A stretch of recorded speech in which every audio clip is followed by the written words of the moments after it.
What if I told you the most important day of World War II almost failed before it began? June 6th, 1944. In the early morning darkness, over 150,000 Allied soldiers braced for the largest seaborne invasion in history. But behind this massive display of force, deception was the secret weapon. For months, British intelligence orchestrated one of the most complex hoaxes ever. Fake tanks, dummy parachutists, and even an entire ghost army led by General Patton convinced Hitler the invasion would strike Calais, not Normandy. Allied spies fed the Nazis a steady stream of false information. Double agents sent messages confirming the ruse, ensuring German troops and reinforcements stay far from the real beaches. Meanwhile, thousands of real soldiers trained endlessly in secrecy. The logistics were staggering. Over 5,000 ships and 11,000 aircraft would mobilize in one coordinated strike. But secrecy was always at risk. The German Navy almost stumbled on the invasion fleet the night before. Had they sounded the alarm, the entire operation might have unraveled. As dawn broke, paratroopers dropped behind enemy lines, sometimes landing miles off target, ordered to sabotage roads, seize bridges, and confuse German defenses.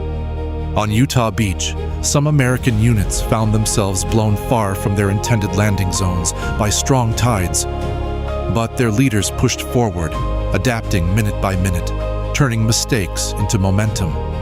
Omaha Beach was a killing zone. German machine guns, hidden bunkers, and mined obstacles shredded the first waves. Nearly everything went wrong. Misplaced bombardments, broken radios, shredded landing craft. But small groups of soldiers, many barely out of their teens, crawled forward, yard by yard. Leadership fell to whoever survived. Communication was shouts and hand signals under deafening fire.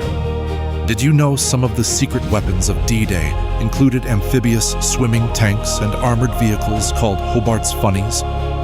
Some floated to shore and promptly sank, but others cleared mines and obstacles, saving hundreds of lives. In the air, Allied pilots fought to prevent German reinforcements from reaching the beaches. Glider pilots risked everything, crash-landing troops behind enemy lines. Some gliders ended in marshes and trees, leaving men to fight alone, deep inside German territory. And then, there were the coded messages sent to the French resistance. Just before the invasion, London radio broadcast phrases like, "The dice are on the carpet." With these words, resistance fighters sabotaged railways and communication lines, slowing the Nazi response. One of the biggest secrets, General Dwight D. Eisenhower drafted a message accepting blame if the invasion failed. He prepared to announce disaster to the world, but never had to send it. On Sword, Juno, and Gold beaches, British and Canadian troops met fierce resistance, but pressed inland. The Royal Navy shelled shore batteries at point-blank range. Medics treated the wounded under constant fire, improvising aid stations on open sand. The German commanders, paralyzed by Hitler's refusal to release armored reserves without his personal approval, reacted too late. Many were convinced the real attack was still coming elsewhere. Over 4,400 Allied soldiers died that day. But by nightfall, the beachheads had held. The Nazi Atlantic Wall was breached. In the weeks after D-Day, Allied troops fought bloody Hedgerow battles, but the momentum was unstoppable.